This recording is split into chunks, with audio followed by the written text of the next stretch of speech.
Lorraine Suku with investmentpropertyfunding.com. We lend money to real estate investors to make profitable deals happen. Today's video is about cold calling lenders. We lenders are being bombarded by voicemails and email messages from new borrowers, mostly new investors who leave nothing in the message other than their name and their phone number. We are getting way too many messages to call everybody back, so we have to sift through what we have and choose those people who sound like they might have a deal, where we lend, on the property type we lend on, and with numbers that work for us. And if your whole message is just your name and your phone number, that's not enough helpful information for us to choose you. So I've written a script that you can use either over the phone or through the email. Now, if you do not have a deal under contract right now, I recommend you email the lender, and hopefully he will respond with a link to his website or else some general information about terms and rates and geography and property type that he lends on. If you do have a deal under contract right now, I recommend you call the lender, and if you have to leave a message, leave a specific enough voicemail message that he knows that you're one of the people he wants to call back.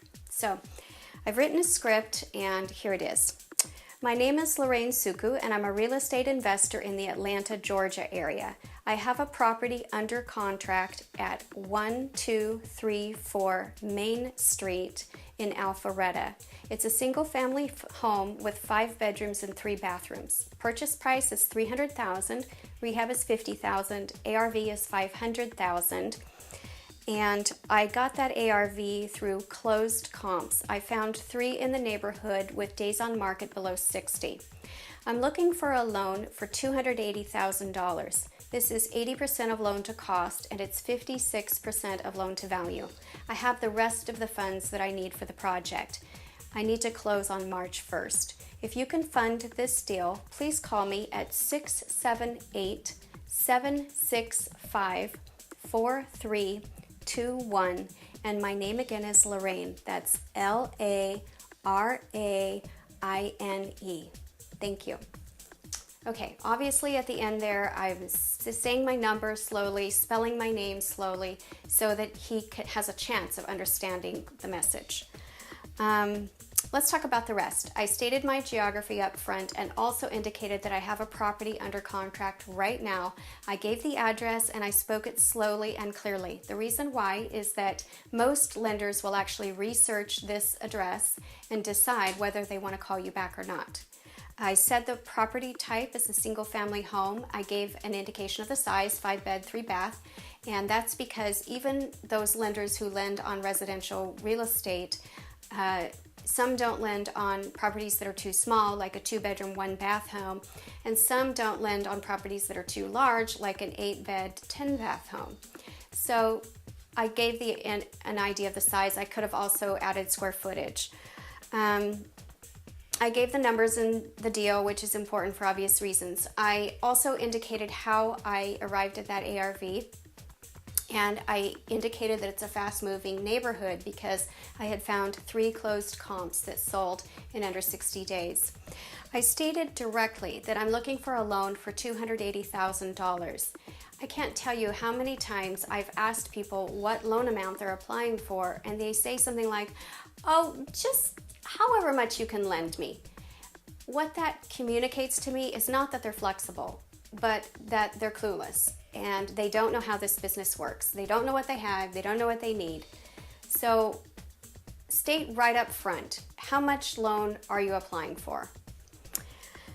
Now, when I said that that's 80% loan to cost and 56% loan to value, that was, again, to communicate to the lender that I know what I'm talking about, I understand how this business works, I know what numbers are important to you.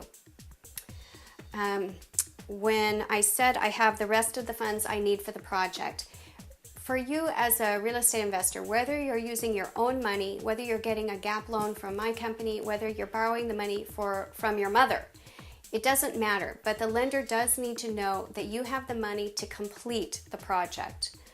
I also said the date that I need to close, which is important because the lender needs to know if he can work within your time frame. Now, if you are an experienced property flipper, you could also say something like, I flipped 23 homes in the past 2 years, or I flipped 3 homes so far this year. That's icing on the cake. If your deal already sounds good and you've impressed the lender as somebody who knows what you're talking about, and he lends in your geography, on your property type, and the numbers sound good, you will get a call back. I'm almost certain of it. If you're experienced, that's even better. Now, some lenders don't lend to brand new investors. Some lenders have special programs for new investors and different programs for experienced investors. If you are brand new and this is your first deal, you don't need to state that up front, but you also should not make that obvious from the first few words out of your mouth that you don't know what you're doing. Some lenders, even if they don't lend to new investors, if you have a screaming deal with very good numbers and you sound professional and like you have an understanding of the industry, this lender might take a chance on you even if he doesn't normally lend to new investors. So anyway, I hope you understood the main message of this video, which is you need to be specific in your message, and if you are, then you have a much greater chance of getting a lender to return your call or your email. I'm Lorraine Suku with investmentpropertyfunding.com. I hope I can fund an upcoming project for you.